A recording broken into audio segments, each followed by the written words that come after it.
நம் அத்தனை பேரோட வேண்டுகோளுக்கு இணங்க கண்ணன் நமக்கு செங்கீரை ஆட்டம் ஆடி காட்டுகிறேன் என்று இசைந்து விட்டான். கிருஷ்ணா, நாட்டியம்னா சும்மா ஆடினா போதாது, தலையாட்டி கையசைத்து ஒரு திருவடி ஊன்றி ஒரு திருவடி உயர்த்தினால் மட்டும் போதாது.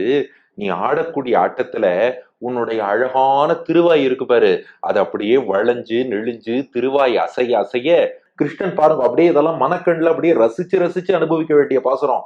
கண்ணன் நாட்டியம் ஆடிண்டே இருக்கான், அவனுடைய தலையை ஆட்டிண்டே இருக்கான், கைகளை அசைச்சுட்டே இருக்கான், ஒரு திருவடி உயர்த்தறான் ஒரு திருவடி கீழே வச்சிருக்கான்.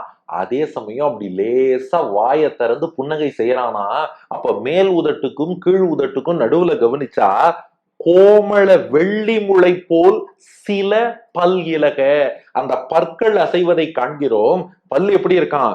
கோமள, கோமளன்னா இளமையான அர்த்தம்.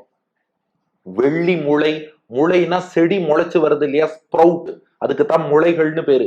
வெள்ளி முளை, வெள்ளியே ஸ்ப்ரவுட்டா முளைச்சு வந்தா எப்படி இருக்கும்? அந்த அழகான இளமையான வெள்ளி முளை விட்டது போல் சில பற்கள் இருந்து கொண்டு அவை அசைகின்றன.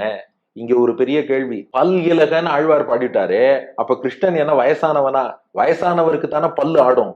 பல்லு யாருக்கு ஆடும்? வயசானவர்னா ஆடும். இவன் குழந்தை கிருஷ்ணன், அவனுக்கு போய் பல்லு ஆடுறது இலகன்னு சொல்லியிருக்காருன்னா வாயை விட்டுட்டு பல்லு தனியா ஆடுறதுன்னு அர்த்தம் பண்ணக்கூடாது.